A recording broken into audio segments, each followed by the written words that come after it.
Chapter 2, Space Motel. Jack opened his eyes. He looked out the window. The treehouse had landed inside a large white room.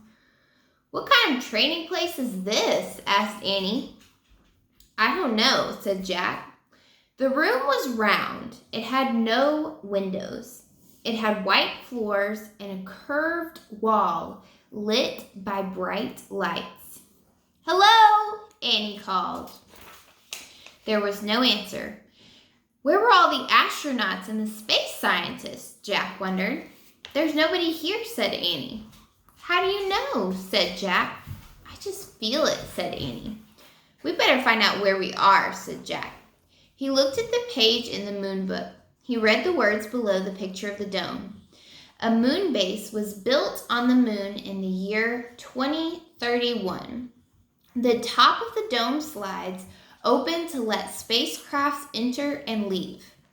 "Oh, man," whispered Jack. "What's wrong?" said Annie. Jack's heart pounded with excitement. He could barely speak. "We've landed inside a moon base," he said. He's a crafty bird. "So," said Annie. "So the moon base is on the moon," said Jack.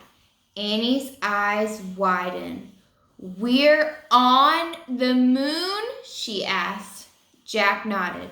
"The book says the moon base was built in the year 2031. So what year are we in now? We're in year 2020.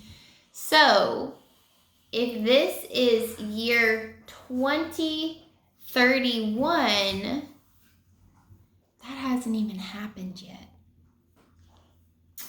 He said, "So this book was written after that, after year 2031, which means this book is from the future." "Oh, wow," said Annie. "Morgan must have gone forward in time to borrow it from a future library." "Right," said Jack. "And now we're in the future on the moon." Squeak, squeak. Annie and Jack looked at Peanut. The mouse was running around in circles. "Poor Peanut," said Annie. She tried to pick the mouse up, but Peanut hid behind the mango on the letter M. "Maybe she's nervous about being on the moon," said Annie. "She's not the only one," said Jack. He let out a deep breath, then pushed his glasses into place. "So what's a moon base?" asked Annie. Jack looked at the book. He read out loud. "When scientists visit the moon for short periods, they eat and sleep in the moon base." "A space motel," said Annie. "I guess," said Jack. He read more. "The small base has a landing chamber and a room for storing spacesuits. Air and temperature controls make breathing possible." "So that's why we can breathe," Jack said. "Let's explore," said Annie. "We have to find the fourth thing for Morgan." "No. First, we should study this map," said Jack. He pulled out his notebook. "You study it," said Annie. Jack copied the map. Then he drew in the tree house.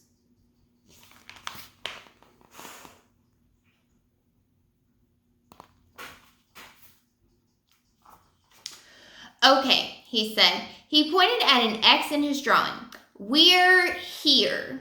Jack looked up. Annie was gone. "Oh, brother," Jack said. As usual, she had left without him before they could even make a plan. So how would you describe Annie's character?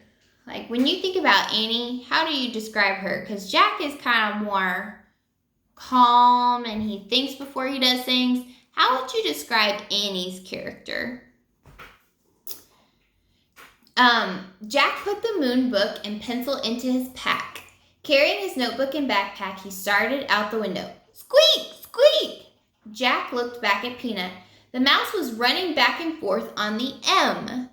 "Stay here and be safe," said Jack. "We'll be back soon." Jack swung himself over the windowsill. His feet touched the floor of the landing chamber. "Annie," he called. There was no answer. Jack looked at his diagram. It only showed one way to go. Jack walked along the curved white wall to the stairs. He climbed the steps to a hallway. Jack, hurry! Annie was at the end of the hallway, standing in the airlock. She peered out a window in a giant door. Jack hurried toward her. Annie stepped aside so that he could look out the window too. Oh man, said Jack. What he saw took his breath away. He stared at rocky gray land. The land was filled with giant craters and tall mountains. The sun was shining, but the sky was ink black. Where do you think they are? What's he looking at? What do you think he's looking at? Say hi to the moon, Annie said softly. Okay, Winnie. So, that was chapter 3, and I've said one clue word. If you have a guess as to what that clue word is, comment below, and I'll see you tomorrow. Bye, Winnie.